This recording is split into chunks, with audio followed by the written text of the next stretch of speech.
Muy buenos días, estimados cadetes de primero Ancla y primero Politécnico. Comenzaremos nuestra clase de mundo moderno en vías del término justamente de esta unidad para que a partir de la próxima semana nos enfoquemos absolutamente en el trabajo intercátedra.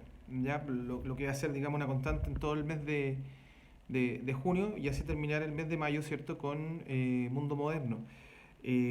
Solamente nos queda analizar, ¿cierto?, conversar respecto de dos temáticas que marcaron el fin, por decirlo de alguna manera, marcaron el fin de este mundo moderno con la Revolución Francesa por una parte, ¿cierto?, con el absolutismo monárquico y con la Revolución Industrial, que tiene que ver justamente con este siglo de las luces, ¿no?, con el siglo XVIII, con este movimiento llamado la Ilustración. Entonces, estos dos temas, ¿cierto? Lo que es la Ilustración y lo que es el absolutismo monárquico, son las temáticas que vamos a abordar justamente hoy en la clase, ¿cierto?, de esta semana.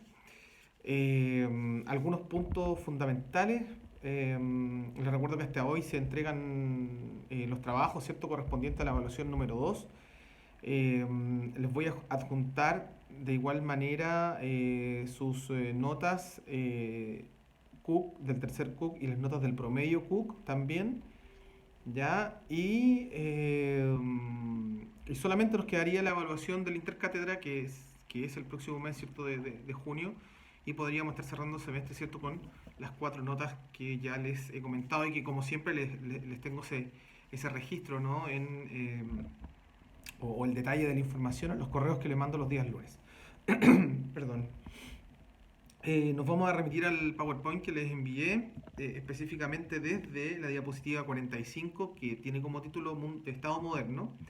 Me gustaría que vieran el mapa, ¿cierto?, que está en la diapositiva 48, ¿cierto? Vean cómo se rearma el mapa ya en Europa. Ahora ya no hablamos de estos grandes, digamos, reinos o estados feudales, sino que ahora hablamos de reinos propiamente tal, donde el rey, cierto, tiene un protagonismo, ya, y en donde tiene su brazo derecho, increíblemente, no en la nobleza, ¿no? La nobleza protegida, ya, que siempre atendió las necesidades, cierto, del rey. Ahora tenemos un brazo derecho llamado la burguesía. Y la burguesía va a ser fundamental para el funcionamiento justamente de el reino propiamente tal en este sistema mercantilista, que después se va a pulir y se va a convertir, ¿cierto?, en el sistema capitalista que nosotros tenemos actualmente.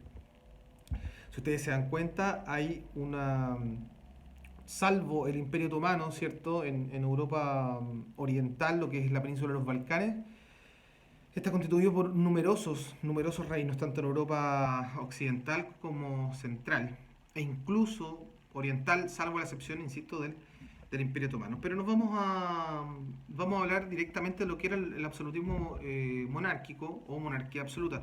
Lo hablamos alguna vez en Grecia, ¿no? Cuando tuvimos que delinear, ¿cierto?, el pensamiento aristotélico sobre la política, ¿ya? El absolutismo se entiende, ¿cierto?, como una forma de gobierno en la cual todos los poderes del Estado residen en una sola persona. Y esa persona, ¿cierto?, recibe el nombre de rey o de monarca. ¿Ya? ¿Por qué esto es importante? Porque esta concentración del poder en una sola persona implica no tener que dar cuenta, ¿cierto?, a un parlamento o a un grupo de personas. Como decía Luis XIV, ¿cierto?, el Estado soy yo, ¿ya? Y no tengo por qué rendirle cuentas a nadie. O sea, yo soy el Estado, yo veo, digamos, o proyecto el destino, ¿cierto?, de mi Estado a partir de lo que yo pienso, de mis conocimientos, de mis capacidades y habilidades, ¿cierto?, como gobernante. ¿Ya? Eh, y justamente este absolutismo, a propósito del mapa de Europa que yo les mostraba del siglo XVI, ¿cierto?, comienza con esta creación de los Estados-nación, que hablábamos en la clase pasada. ¿Ya?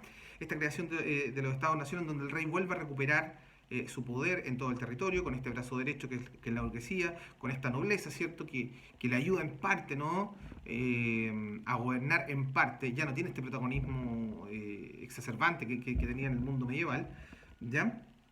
Y se prolongó durante todo este estado moderno, ¿ya? Hubo reinados en que efectivamente fue mucho más característico, ¿no?, esta forma de gobernar, y otros en que la verdad es que no no tuvo este ribete tan importante. ¿Ya? El gran ejemplo, ¿no? Aparece en la diapositiva donde explica, ¿no? Fue justamente el reinado de Luis XIV, hacia fines hacia mediados del siglo XVII y principios del siglo XVIII, ¿no? Y que resume este concepto de derecho divino. Ojo con este concepto de derecho divino, es decir, el rey solamente rinde explicaciones, ¿cierto?, a Dios.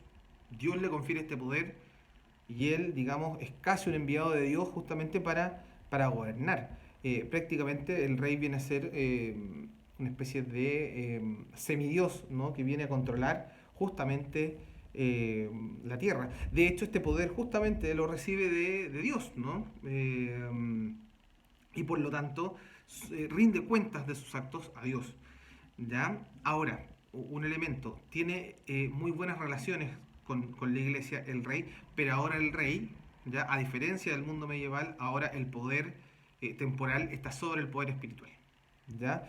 Existe una muy buena relación, pero ya no es el poder espiritual el que está sobre el temporal, en donde era el Papa, ¿cierto?, el que autorizaba, daba la venia, ¿cierto?, para que un rey se convirtiera propiamente tal. ¿Ya? Eh, el rey acá decide si el pueblo en definitiva tiene libertades, tiene derechos, que por lo general no los tenía. ¿Ya? Este poder en la monarquía absoluta era absolutamente hereditario, era vitalicio, ¿no? El rey gobernaba hasta que muriera, ¿ya? Y concentra absolutamente todos los poderes, ¿ya?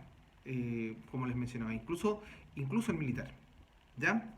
Y en este sentido, hay que decir, como les comentaba la clase pasada, ¿no? Fue la burguesía el que ayudó justamente a concentrar este poder del rey en esta administración justamente del Estado, ¿no? En la medida que el rey recibía tributación, se iba enriqueciendo y obviamente eso le permitía tener un poder, un control y gran influencia, ¿cierto?, en su territorio. Eh, También entregué el ejemplo, ¿cierto?, de lo que era España y Portugal como los reinos más importantes, más poderosos justamente por el descubrimiento de América en el siglo XVI. Perdón, en el siglo XV, bueno, siglo XV y la expansión en el siglo XVI, ¿no? Eh, el rey en ciertas circunstancias, ¿no? Eh, el gobierno dependía mucho del carácter del rey, ¿ya? Podía o no tener un trato paternal, podía ser tan cercano como tan lejano, ¿no? Eh, y es porque esta autoridad es absoluta, es como el padre de familia o el jefe, bueno, no hablemos de padre, hablemos de jefe de familia en un hogar, ¿ya? Y toma las decisiones de acuerdo a su juicio personal, a sus valores y a su razonamiento, ¿ya? Además que tenemos un Estado moderno, ¿cierto? Como ustedes pudieron ver en el mapa, que ya tiene fronteras determinadas, que tiene límites determinados, ¿cierto? Esto está centrado esencialmente en los nacionalismos, ¿no? Existe un gobierno común que es una monarquía, ¿cierto?, absoluta. Existe un sentimiento de identificación cultural, por eso que ahora hablamos del reino francés, el reino español, como lo mencionábamos la semana pasada. Y también existe unidad nacional en sus habitantes, ¿no?, porque existe también un sentido de pertenencia con el territorio. ¿Ya? Es el mundo moderno el testigo de ver cómo cae finalmente el sistema feudal. El sistema feudal, hay que decirlo de alguna manera, sí, se termina, oficialmente se termina, pero lo que viene a ser el rey es prácticamente lo mismo. ¿Ya? Conserva esta pirámide, pero ya no está esta nobleza delegada, ¿no?, a administrar justamente el territorio, ¿ya? Es muy distinto, ¿ya? Es el rey el que tiene todo el poder y él designa, digamos, quién le va a ayudar y quién no, ¿ya? Ya esta lealtad feudal en realidad ya no procede, sino que ahora existe autoridad y obediencia. El rey manda, ¿cierto? Y, bueno, castigo para aquel que no obedezca, porque el poder está centralizado justamente en la figura del rey. Por lo tanto, el rey tenía una dirección muy fuerte, ¿no?, una autoridad muy fuerte en el Estado, ¿ya? Y era el pueblo el que tenía que rendirle una obediencia absoluta, ¿ya? En ese sentido, el rey es único, es vitalicio, hereditario, es teocrático además, por este poder, ¿cierto?, que emana de Dios, ¿no? Eh, establece, presenta, ¿no?, determina un montón de leyes, ¿ya?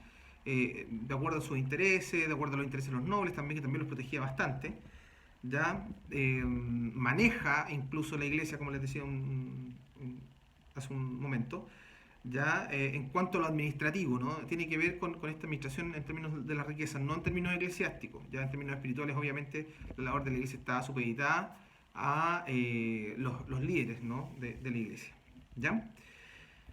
Y este cobro de impuestos, lógicamente, está destinado justamente para el funcionamiento del Estado, pero la gran mayoría iba, ¿cierto?, a esta vida cómoda del rey en su palacio, ¿ya? Y que finalmente determinó la caída, por ejemplo, del rey en Francia, ¿ya? La sociedad seguía siendo jerárquica, seguía siendo estamentada. Tenemos en un primer lugar la nobleza, en segundo lugar el clero y en tercer lugar el pueblo. Y estas dos primeras seguían siendo las clases privilegiadas que no pagaban impuestos versus el pueblo que sí tenía que tributar, ¿cierto?, a las clases que estaban sobre ellos, ¿no? Perdón. Eh, el rey contaba con un ejército, absolutamente, contaba con una burocracia, ¿cierto? Tenía ministros, ¿ya? Absolutamente. Tenía embajadores también, ¿ya? Eh, entonces, esta concentración, ¿cierto? Este monopolio del poder y de la autoridad se resume en la figura justamente de este rey, ¿no? De esta figura que era muy, muy importante, ¿cierto?, para el territorio, ¿ya? Hay un resumen en la diapositiva 59, ¿cierto?, que deberían revisar, sobre todo, y basada ciertamente en el caso francés, ¿no? En donde habla, ¿cierto?, de esta monarquía absoluta, de esta sociedad estamental, de esta economía de subsistencia, ¿no?, que se tenía, que lamentablemente todavía tenía la población rural en el campo esencialmente, ¿ya? Eh, y que debía tributar justamente al rey, ¿ya? Bueno, espero haber sido claro con la monarquía absoluta, ¿cierto? Que entiendo que muchos de ustedes están trabajando, sobre todo con la figura de Luis XIV, algunos Luis XVI, si no me equivoco, ¿ya? Pasaremos entonces ahora a la temática, a la gran temática e importante temática de la ilustración, ¿ya? Eh, así como la monarquía absoluta es el gran antecedente, ¿cierto?, de la Revolución Francesa, bueno, la ilustración, este siglo de las luces, es el gran antecedente justamente de la Revolución Industrial. Ambas se generan en el siglo XVIII. Probablemente el siglo XVIII no es muy conocido universalmente, pero tiene unos patrones, unas entradas, digamos, sumamente importantes para la historia. ¿Ya? Porque resulta que cambia la historia del mundo hasta el día de hoy. Ya fue el puntapié inicial, tanto la revolución industrial como la revolución francesa, para el mundo actual, el mundo contemporáneo. Nuestro mundo se ha determinado justamente eh, por estas grandes revoluciones, ¿no?, ocurridas hacia fines del siglo XVIII.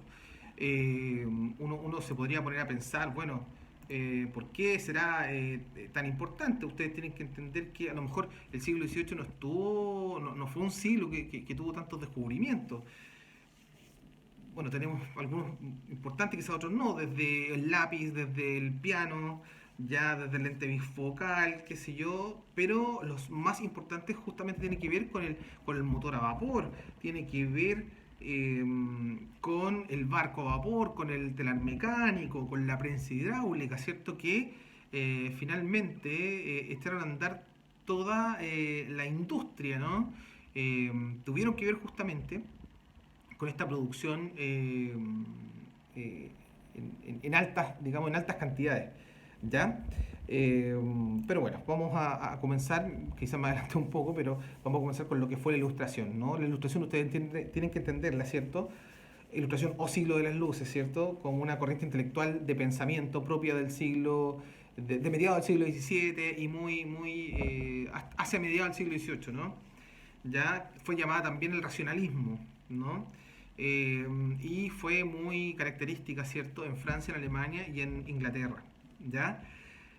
Acá este grupo de pensadores ya sostenía que la razón humana podía combatir la ignorancia, las tinieblas, la oscuridad, ¿cierto? Para construir justamente un mundo mejor. Y se aleja nuevamente de estas explicaciones divinas. Ahora, ¿por qué otra vez la historia como que se vuelve a repetir? ¿Ya? De alguna manera, bueno, entonces, profe, bueno, ¿por qué pasa esto nuevamente? Bueno, pasa porque justamente después de el gran quiebre que tiene la Iglesia Católica, se producen un sinnúmero, ¿no?, de guerras y conflictos religiosos, en donde las justificaciones, ¿no?, tenían un carácter bastante particular. Obviamente, desde el punto de vista eclesiástico, divino, y esto se viene a detener justamente, bueno, esto se produce, ¿no?, estas grandes peleas, ¿no?, se vienen a producir durante el siglo XV y el siglo XVI.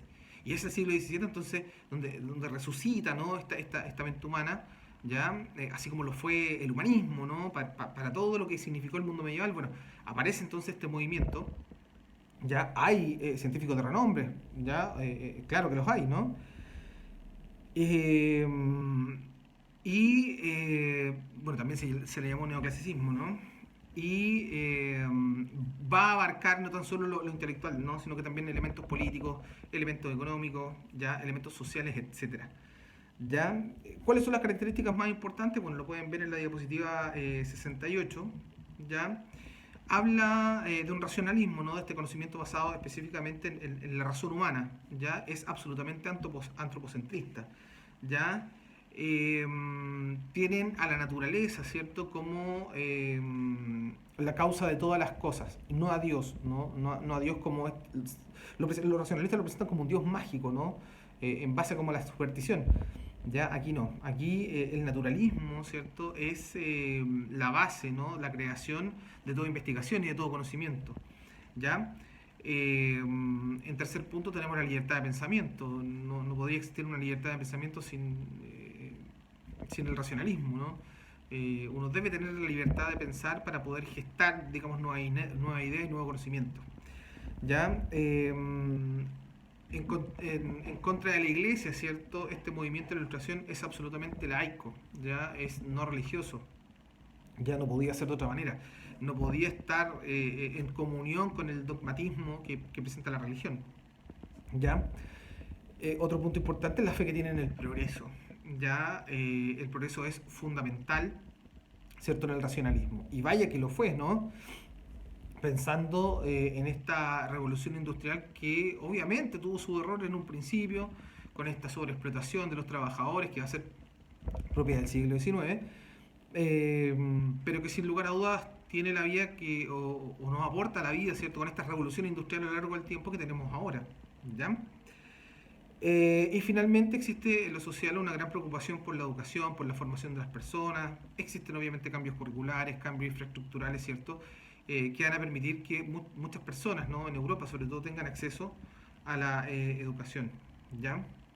Eh, bueno, hay un montón, ¿cierto? En la diapositiva 69, ¿cierto? Hay un esquema bastante resumido y clarificador respecto de lo que fue la ilustración, ¿no? La idea, ¿cierto?, es que la vida gira en torno al ser humano, ¿no? En torno a su razón material, ¿cierto? Al mundo que lo rodea, ¿ya? Hay confianza en lo que se pueda crear, en lo que se pueda construir en términos de conocimiento, ¿ya? La cultura es muy laica. Aquí hay un desprendimiento muy fuerte, ¿no? No pasó esto en el Renacimiento y en el Humanismo, pero sí, absolutamente, este es un movimiento anticlerical. ¿Ya? Aquí se aleja, se desprende absolutamente de Dios. ¿Ya? Todo se reduce a la razón y a la experiencia sensible. ¿Ya? Eh, Todo lo que tenga que ver con las pasiones, con los sentimientos, con estas apreciaciones abstractas, ¿no? Están exentas, digamos, del racionalismo. El racionalismo está para demostrar conocimiento, no está para especular conocimiento, ¿ya? Por si acaso. ¿ya? Uno de los elementos también es el pragmatismo, ¿no? Es decir, lo demostrable en el fondo es lo que finalmente es digno de ser conocido. Ya lo útil es lo que merece hacerse y no cosas y no cuestiones que en realidad no, no realicen algún aporte, digamos, a la vida de las personas. Ya la literatura, el arte en general, sí es bien valorado, por cierto, ya, pero debe tener un fin útil, ya un fin didáctico, un fin moral, un fin social, ya, y claro, va a existir una crisis sin duda en el género literario, ya. Eh, el racionalismo, bueno, realiza esta invitación, ¿no? Durante el siglo XVIII, contemplando estas grandes creaciones que les mencionaba, ya, yo creo que nos tenemos que quedar más bien con los aportes, ¿no? El racionalismo nos presenta en términos de los aportes que sirvieron, ¿cierto?, para la generación industrial. Llámese el motor a vapor, la sembradora, ya, eh, el telar mecánico, el barco a vapor, la máquina de coser, la turbina de gas, ya, la prensa hidráulica, que fue súper importante, ¿no? Entre otros, ¿ya? Bueno, espero haber sido claro con estos dos con estos dos elementos, ¿cierto? Que representan el fin, ¿no? El fin de este mundo moderno que fue tan explosivo, que tuvo para mi gusto, en estos 3 siglos, un principio y un fin bien potentes, ¿no? Un principio con este humanismo y renacimiento, una época de transición con estas guerras religiosas, ¿no? Entre católico y protestante, y que vuelve a renacer, ¿cierto? Con un movimiento llamado la Ilustración, siglo XVII y siglo XVIII, y con un absolutismo monárquico que finalmente termina de una manera muy violenta, ¿cierto? Con lo que fue eh, la Revolución Francesa, ¿no? Estos 10 años que marcaron, ¿cierto?, la vida de Francia, ¿ya? Y que nos pusieron en otra posición en el mundo moderno, ya siglo XIX, siglo XX, bueno, y ahora lo que llevamos de siglo XXI. Espero que estén bien, que tengan una muy buena semana. Espero haber sido claro y bueno, cualquier cosa lo estamos conversando en clases vía Zoom. Que estén muy bien, cuídense mucho.